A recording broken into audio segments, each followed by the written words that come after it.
Whether you were 0-14 last season or you're tearing it all down after a couple mediocre seasons, we are here for you rebuilders with 6 players to buy.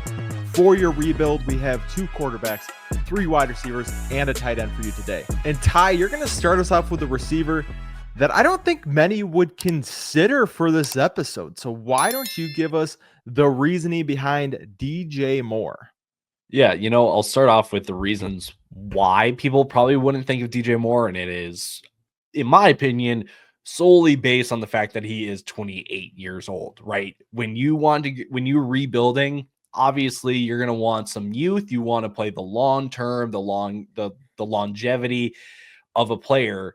DJ Moore doesn't exactly quite meet that at 28 years old, but hear me. 28 years old is not 30 years old, right? We still have 3 years until the dreaded 31-year-old season that everyone looks out for with receivers. So don't rush too quickly to panic on a 28-year-old receiver, especially one in DJ Moore, who is getting a massive upgrade in offensive system and play caller with Ben Johnson, right? Just seeing how he used his receivers in Detroit with Jameson Williams last year and Amon-Ra St. Brown really for the past 3 years, it feels like. DJ Moore is 100% the biggest benefactor of this hire and of this move, because DJ Moore, at least in my opinion, is the most likely to take the Amon-Ra St. Brown role in this offense. He was asked about it at the league meetings, and he said, we'll see some DJ Moore in there. We'll see some Roma Dunze in there. And he liked the Olamide Zaccheaus and Devin Duvernay pickups. Way to lie through your teeth there, old Benny boy. Everyone knows that it's going to be DJ Moore, right? Jameson Williams last year played in the slot, but he played out wide 70% of snaps. Okay, so yes, Jameson Williams did get into the slot, but that doesn't mean that he was there as often as Amon-Ra St. Brown was. So like I said, DJ Moore taking on this Amon-Ra St. Brown role, which is a lot of pre-motion. You're going to find yourself with a lot of easy targets, a lot of design looks as well, because you're going to be in the slot. You'll be out wide as well. You're most likely going to be the first read for Caleb Williams in this role. Now, we can't just say it's a 1-for-1 and that DJ Moore is going to see the exact Amon-Ra volume and production. But here's the thing. When you look at where he's ranked according to Keep Trade Cut, again, the wide receiver 23, he's behind other receivers like Zay Flowers and Jordan Addison, even Devontae Smith, Devontae, however you say it. Like, those are guys, in my opinion, that have much cloudier paths of upside because they're either the number one in a not so pass happy offense, or they're the number 2 with a really, really, really good number 1 in front of them. So in my opinion, again, I know he's 28 years old, but I would go in on DJ Moore, the cheaper, probably going to be the more productive player out of all of those names that I mentioned earlier. So again, the path is there for DJ Moore to outproduce where he's being valued right now. And when you're rebuilding, again, I will admit you want longevity, but you have to, something has to be valued for the here and now. And DJ Moore is going to give you that immediately. Yeah. So I do think there's 2 different types of rebuilds. I do want to kind of discuss it, right? There's kind of the competitive rebuild where you're retooling, you're getting younger. You're not looking to get the first overall pick next season. You understand, hey, might not be there this year. 2 years down the road, that might be it. DJ Moore is the perfect guy for that. If it's a full rebuild, if it's like Travis Kelce's the best player on my roster right now, I have to tear everything down. I have no assets whatsoever. I'm just trying to get assets. I personally don't think DJ Moore is the guy for that, right? Because you're not looking to win games this year, unfortunately. If you're in that, like, there are teams like that you're just like, I just got to strip it down.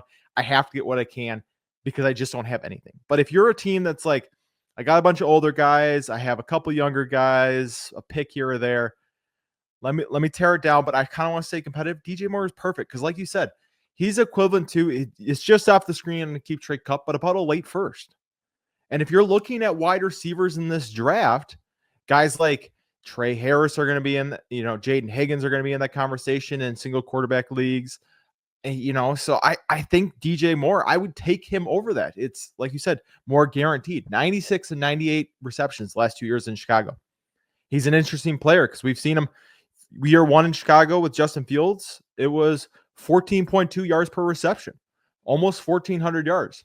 Year two, 9.6 yards per reception, 966 yards. So it's just bouncing back and forth. It's very different between the two seasons, but we've seen that he can kind of be that chameleon when needs to be. But I do just want to say that I'm a little hesitant to say he's a buy if you're doing a complete full rebuild. But if you're doing one of those competitive rebuilds where you still have, enough good young assets where you're just kind of taking yourself probably out of contender contention, unless, something goes really good. That's kind of where I see DJ Moore. It makes a ton of sense. I mean, again, when you're going full rebuild, you're obviously not going to be really targeting these kind of players that will cost you, a late first, because again, you want to kind of reset your clock. DJ Moore doesn't reset your clock. But again, if you're towards the later end of your rebuild where you're like, you know what, I just need a couple more pieces because I've been on this rebuild for about 2 years, because trust me, your boy's been there. Okay. And if you're looking for just that one last piece to really like complete the rebuild, I would say that DJ Moore is then the guy to go target. Yeah, for sure. I'm going to move us to the quarterback position here. I'm going to go with Bryce Young now. And I understand it. There's a lot of people who are hesitant about Bryce Young, and rightfully so, because what we've seen, he was written off very early on, very quickly his rookie season and even into the last year. But after the bye in week 12, he was the quarterback 6 with 21.1 fantasy points per game. I mean, the dude was cooking, whether you like it or not. 16 total touchdowns in 7 games, 11 passing, 5 rushing. And he did this all with Adam Thielen, Xavier Legette, and Jalen Coker as his wide receivers with a not very good offensive line. Yeah, I know he's finished out like you're going to come back to, but Cameron, bigger picture, he's finished outside top 20 quarterbacks both 2 years. That's why you're buying him for the rebuild, because he hasn't been good yet. This is buying low on somebody who has now shown promise. Are the wide receivers going to be better in 2025? Probably not. That's why you're buying him for the rebuild. Like that, we're understanding this is probably a couple years out before we can see good Bryce Young. But again, when you're buying for the rebuild, you're projecting, right? You're taking a chance on some of these guys. DJ Moore. This is why I said if you're doing a full rebuild, I don't know if DJ Moore is necessarily a guy if you want competitive, because he's more of a proven asset. Bryce Young, yes, you're taking a chance. Is there a chance he is a quarterback 20 the rest of his career? Absolutely. However, I think there's a reason he was the first overall pick. I think Dave Canales has shown, again, he does wonderful things for the quarterback position. I think they're going to continue to work to protect him. I think they're going to continue to try at least to add assets around him, in the wide receiver position, hopefully the tight end position. And so for the value that he's at, I think at 23 and a half years old, quarterback position, I think even in one quarterback leagues, I think that he's a guy that I would go buy. Yeah, Bryce Young is a fascinating one because he's definitely on the opposite end of the spectrum compared to DJ Moore, like you said. The thing that doesn't get talked about enough with Bryce Young, dude had 6 rushing touchdowns all after the bye, obviously because he only started about like what it felt like 4 or 5 games before the bye. But that kind of sneaky rushing production is kind of a added bonus here, because obviously like him passing the ball and throwing the ball in the second half of the year was great. He was top 10 in fantasy points per drop back and fantasy points per opportunity. Like he was hecka efficient with the ball in his hands and delivering the ball. But that rushing production is a little bit of a sweetener to kind of the Bryce Young sweepstakes. And everyone wants to say, I don't feel like people want to buy in on this Carolina team because it's Carolina, right? Like no one feels great about Carolina.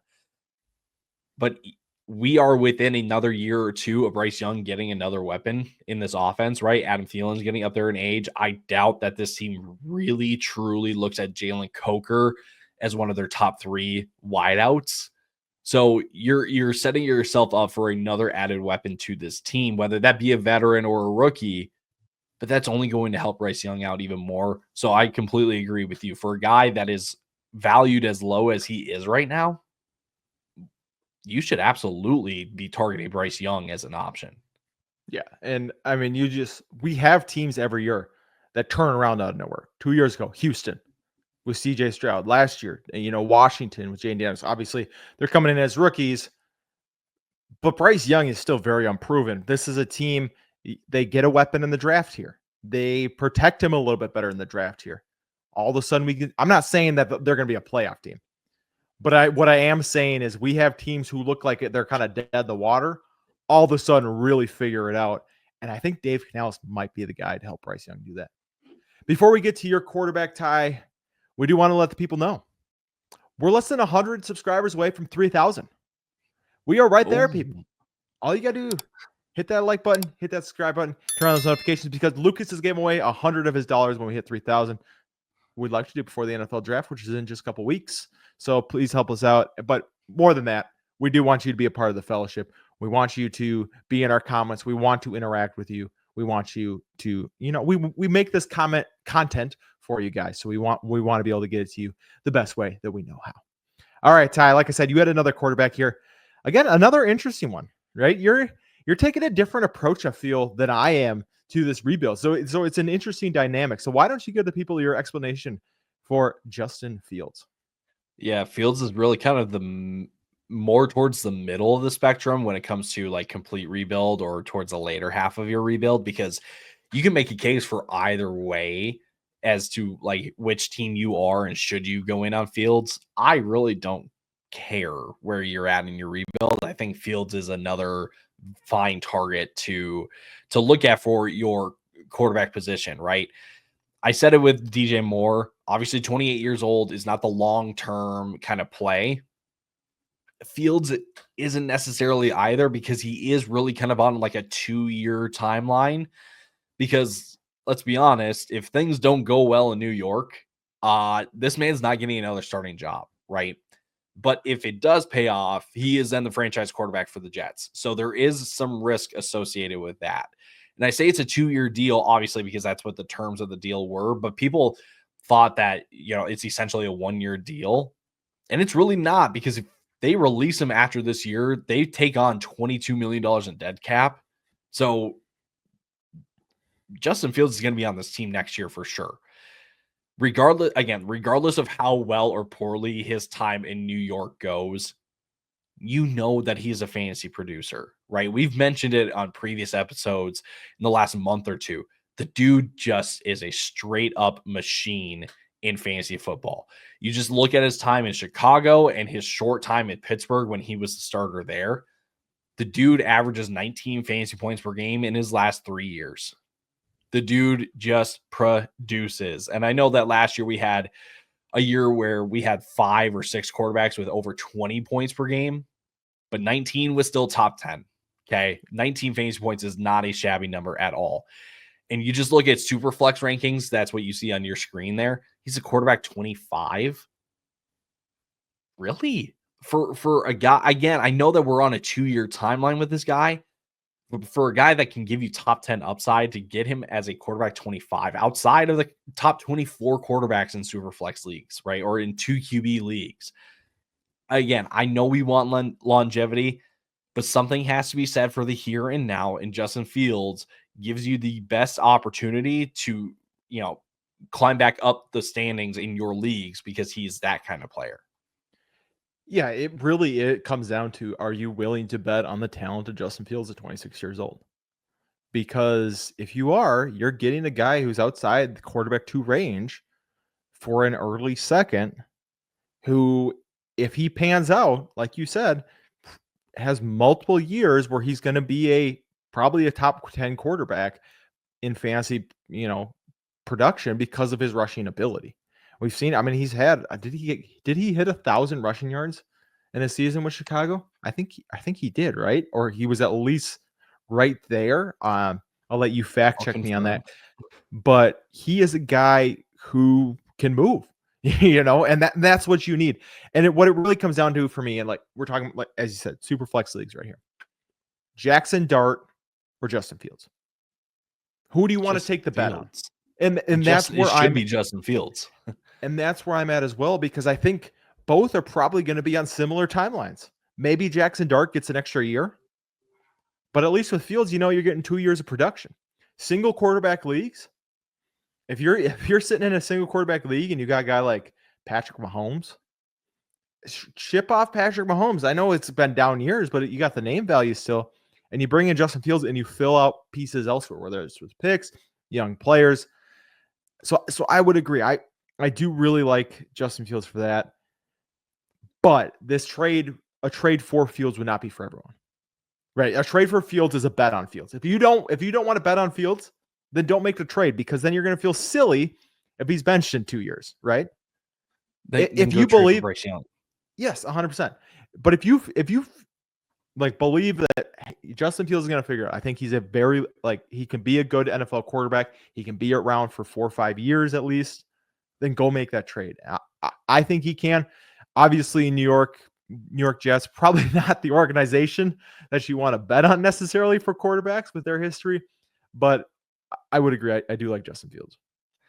Yeah, I mean, the hope with the Jets team with Fields under center is because you now have a new offensive system, right? Like this is pretty much a complete teardown. You have a good offensive line in front of you. You've got Garrett Wilson, your college teammate. Now, who knows how quickly that chemistry can be rekindled. But then you also have a run game behind you as well. Like we talked about Pittsburgh being a really good landing spot for him last year. That was mainly driven because of Arthur Smith and us kind of fantasy booking him to being this ultra productive runner, which didn't really happen in his time at Pittsburgh. He had a couple of games where he found the end zone. He had some decent rushing production. But for the Jets this year, I'm fully imagining that they will want to utilize his legs similar, I shouldn't say to the same extent that Pittsburgh did. But again, that's his calling card. And any passing, production is the added bonus in this scenario. For sure. And right, yes, by the way, Fields did have 1,100 yards, by the way. Hey, there we go. I knew I was right, but it sounds crazy to say for running back. I just didn't want to be like, he had 1,000. Everyone's like, nah. But yeah, he moves, he scoots pretty well. All right. Before we get to our last 2 wide receivers and tight end, we're going to hear from our friends over at Underdog Fantasy.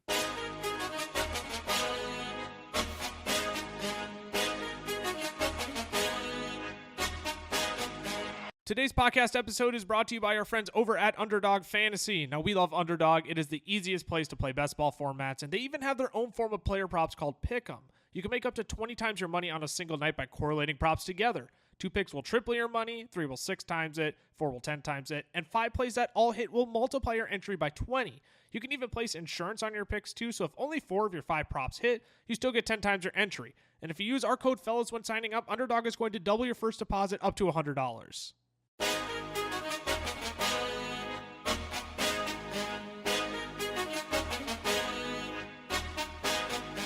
We are back.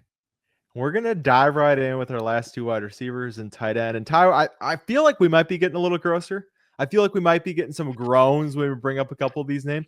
We maybe already have, right? I mean, Justin Fields and Bryce Young might have done that for some people. DJ Moore, I feel like, is at least a respectable fantasy asset, respectable wide receiver at this point. But people have their opinions, we'll say, about Bryce Young, Justin Fields, and this next guy, Mr. Jerry Jeudy. Now, it's a little crazy to me. Like, I know it conceptually, but at the same time, for me with Jerry Jeudy, it's weird that he's not quite 26. Because I know he was in the Justin, the CeeDee Lamb, Justin Jefferson. It feels weird for me, too, that they're not 26. Or they're, just turning 26. Because it feels like these guys have been in the league forever. And they have. I mean, Jerry Jeudy's been in the league for 5 years at this point. But Jerry Jeudy does have 2 top 20 finishes. He was wide receiver 12 last year. If you're worried about the age gap, like I said, 26. In 3 years from now, he's going to be the same age as Terry McLaurin is right now. So if you're contending in 3 years, Terry McLaurin, I'd say, is pretty good for contenders. Jerry Jeudy can slide right on in there. So last season, he was 6th in receiving yards, 5th in air yards, 11th in receptions, 1st in routes run, top 20 in slot snaps with 33%. Post Deshaun Watson, weeks 8 through 18, he averaged the 8th most points per game with 18.5, more than Justin Jefferson, Honky, Brian Thomas Jr., Malik Neighbors, Drake London, Nico Collins, and A.J. Brown. It's a pretty good list to average more fantasy points than, if you ask me. And everybody's going to discount it and just say, that was just because of Jameis. He can't replicate it with anybody else. It was strictly Jameis. All right, I'll give you it. Jameis is probably the reason he had 18. But if you're going to tell me all of a sudden he's going to fall off the map again, I just don't buy it myself. I don't buy that all of a sudden we're going to see a wide receiver 45 year out of Jerry Jeudy, that he's going to fall below where he's currently at, wide receiver 39 over on Keep Trade Cut. I personally just don't buy it. And he's 2 more years left on the contract in Cleveland, averaging $17 million a season. And let's be honest, I don't care who the quarterback is, because every single person out there right now is better than at the quarterback position than Deshaun Watson. I don't even care. I don't care how many times he posts on his Instagram at Browns gear. He's done. He's not coming back, right? I mean, he can post that he's at the facility working out, but he's done. So you don't have to worry about the Deshaun Watson curse. We can worry about right now. I know it's Kenny Pickett. You got to imagine they're either going to go quarterback of the draft or find a way to get Kirk Cousins on that team, and they're not going to be trusting Mr. Kenny Pickett. But Jerry Jeudy, nobody wants to believe in Jerry Jeudy, right? Because we've been burned twice. We were burned after the 2020 season. We were burned after 2022 season. It's like, fool me 3 times, shame on me kind of a thing. But what I saw was legit enough where I do, but even if they add Travis Hunter, obviously it drops his value down even lower. But if we're talking about for a rebuild right now, I think Jerry Jeudy is a guy to take a shot on. Jerry Jeudy isn't the type of player that you would be investing in to finish inside the top 10 in 2 or 3 years' time. This is the kind of player that if you're in the middle of your rebuild, you buy this year, because, again, being the wide receiver 39 is a little absurd. It just tells me that people didn't buy what he did last year. Nobody buys it at all. But when he proves it again this year, and probably the year after that, Jeudy is the guy that you're going to flip again, but you're upselling, right? You invested at the right time before the price went up. The price goes up in 2 years, and you then upgrade, or you tier up. Who knows? Maybe even you tier down, or you get draft picks, or whatever it may be. But Jeudy, we are not saying that Jerry Jeudy is going to be the next like top 12, set it and forget it type dynasty wide receiver. What we're saying is last year was not a fluke, that this guy will continue to get fed the ball, because at this current moment, it is just Jerry Jeudy and David Njoku. Yeah. Like It's Cedric pretty Tillman, clear wide receiver 1. right? Like Cedric Tillman, nice little player, but he's more like a wide receiver 3 that just had to play wide receiver 2, like snaps. So again, Jerry Jeudy, we are not saying is going to take you back to the promised land, is not going to, be the, the game changer for your fantasy team, but he's going to increase in value in 2 years' time. And then that's the time that you flip him and you tier up and you try to upgrade.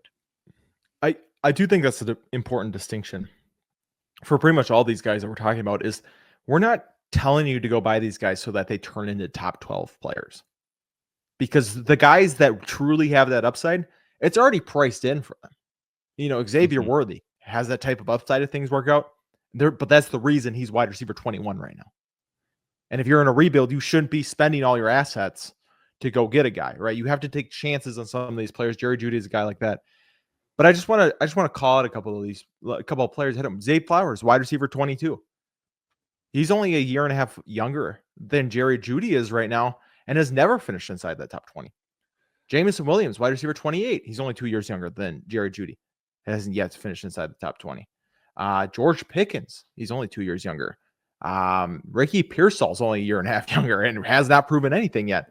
And he's wide receiver 32. So I'm not saying that I think Jerry Jeudy's better than these guys, I'm just saying that you are getting a huge discount on a guy who could be relatively the same age range and has similar upside to some of these players who are ahead of him. Ty, you're going to talk about our only tight end on this list. And I'm going to be honest. I think there's a tight end darling, Mr. Tucker Kraft, that everybody's kind of fallen in love with. Yes. But you're not going that direction, right? You're not saying, hey, let's pay up for a guy that everyone's fallen in love with. Let's pay for a guy that everyone's kind of kicked to the side. They've gotten rid of with Jake Ferguson here. Yeah, Jake Ferguson, among other tight ends, have been kicked to the side and kicked down rankings in favor of the Tucker Krafts of the world. And I could spend a whole 5-10 minutes. I like Tucker Kraft. I'm not ready to value him as a top 12 tight end because the dude hasn't even cracked the top 15 in points per game. Yes, he's had flashes and he's had big games, but let's keep it realistic. Let's keep it 100 here, people, okay? Jake Ferguson, I know that last year wasn't the year anyone imagined. Again, I'm going to put the spotlight right on me. I had big, high hopes for Jake Ferguson. Did not happen, okay? But the dream lives on. I tell you, the dream lives on. It was a tale of two seasons. It is not a coincidence that Ferguson's production and essentially his value dropped off when major changes happened in this Dallas offense with Dak's injury. Because with Dak, when Dak was the starter, Jake Ferguson was the tight end 10 in points per game. He was top 10 in receptions and targets. He was 11th in yards. 0 touchdowns, though, which was a reason why it didn't go well. But he was the tight end 4 in usage on a per game basis. Then with Cooper Rush as the starter, 24th in receptions, 17th in targets. He was 35th in yards, 0 touchdowns again. The tight end 41 in points per game. Tight end 41 outside the top 40.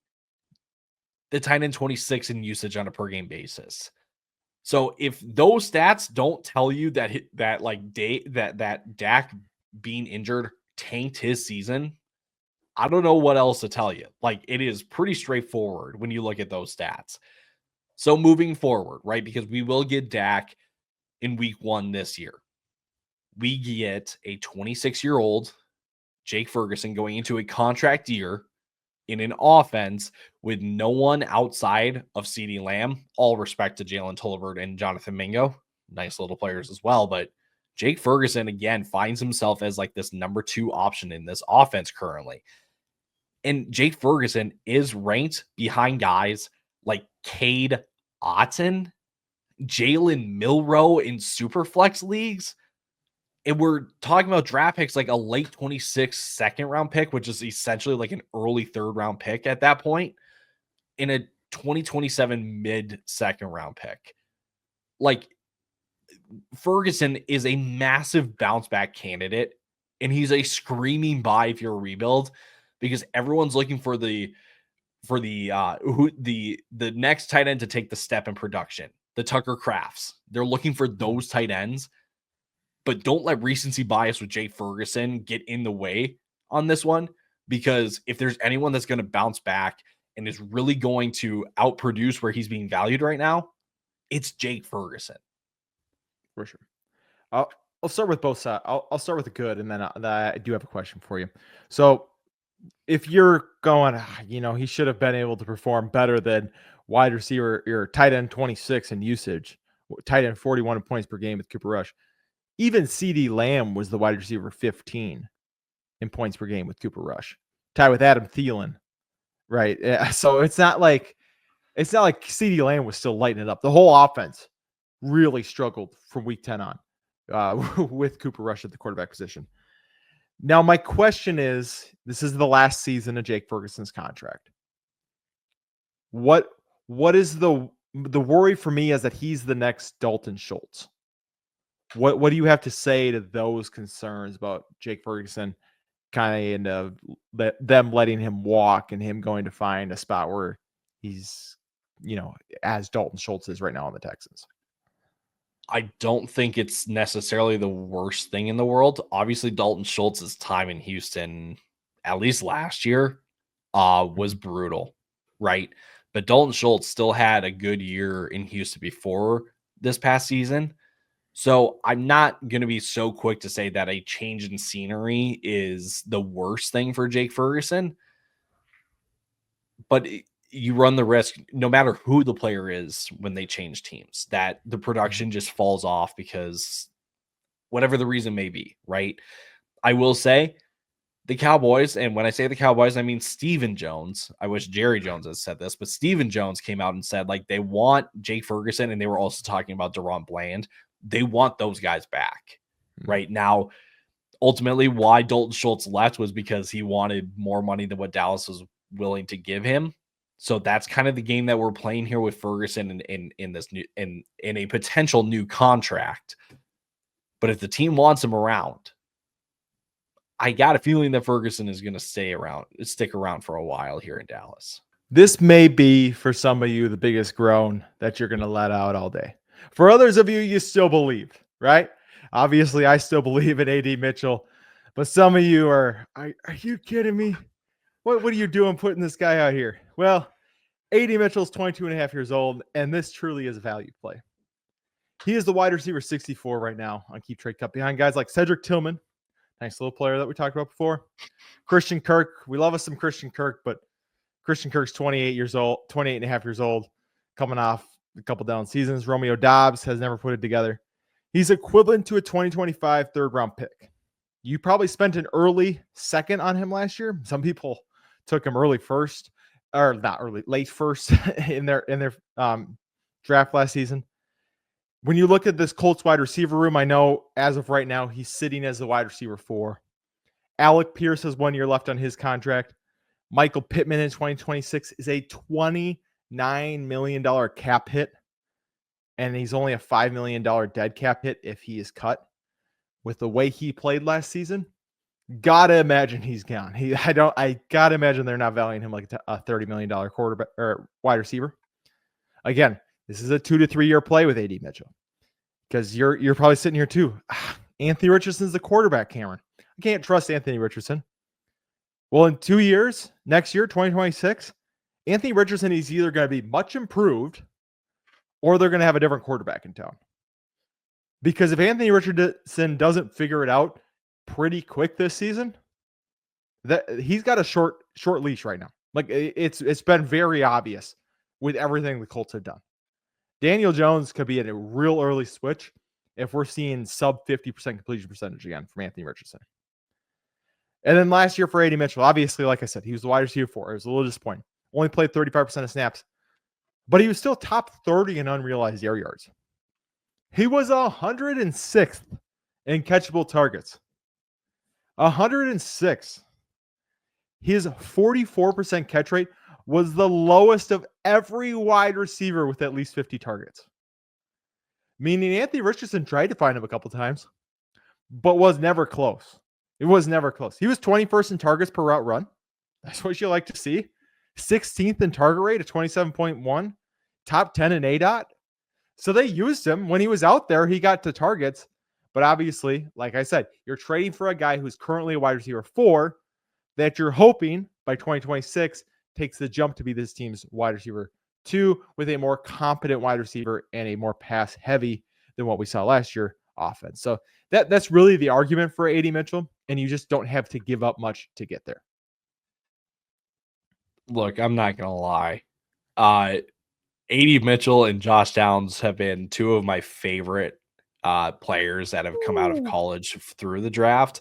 Not saying that like I had them ranked egregiously high or anything like that. But man, a Josh Downs, AD Mitchell pairing in Indianapolis moving into the future. Yes. I get excited about that. Okay. The biggest question mark for this year is going to be Anthony Richardson. But here's the thing. If Anthony Richardson doesn't pan out, Daniel Jones doesn't pan out, it's not like you're going to be missing out on a missed opportunity of value here. Because again, the wide receiver 64, you're not paying much in already. So if things go wrong, he falls into the 70s. Like, oh, whoop-de-doo, like it's a late third versus a mid 4th round pick. Like, it's an acceptable price to just make the move now And if things play out in his favor again, like Alec Pierce, like you mentioned, Michael Pittman are no longer on the team after this year. It's kind of the Josh Downs, AD Mitchell show. And again, the way that he was utilized in the Shane Steichen offense last year, he was getting the looks. It wasn't a lot of them, but he got them when he was on the field. Yeah. There is no reason to, at least, like you said, you let off with it. It's a value play. Like that, this is all it is. And there's no reason when you're rebuilding to not just take a couple shots on some values here. Definitely. And like you said, it's just, you're given at this point in early 2025 third, the hit rate on third round picks is not high to begin with. So why not take the chance on it? Okay, missed here. But right, it's not super high to begin with. So why not take the chance on a guy who was a mid to early second round pick last year, who showed, the underlying stats were still pretty good, has a situation he can grow into. That's kind of my bet on it. I thought the wide receiver class last year was better. So, he got pushed down the board a little bit more last year because of that. So that's really my take on the AD Mitchell situation. I'm in. I get it if you're not. But again, in a rebuild, you got to take some chances. This is one chance I would be willing to take. All right, that wraps it up for us today. Again, if you missed, we had the contender video on Tuesday. So make sure you go check that out. If you're not a rebuild, if you're sitting here this whole time like, oh, I'm too good for this, my team moves won 2 championships, I'm all right? Then go watch that video. That was for you. This one was for the people who need a rebuild. We have rookies we love and rookies we don't love quite as much next week. We're still working on the right adjective because hate feels too harsh, right? We want the one side or the other, but hate feels too harsh. But yeah, if you want us on the socials, I'm at Camelot FFF on the X. Tyler's at Tyler_Plath. The FFL is on, I don't know why I do the FFL. That's our Instagram. FFL is on X. Fantasy Football Fellas, Facebook, YouTube, TikTok, and Fantasy Football Fellas shorts for the YouTube. Make sure you hit that subscribe button so you're in on the giveaway when we hit 3,000 subscribers, and have a good day. Deuces.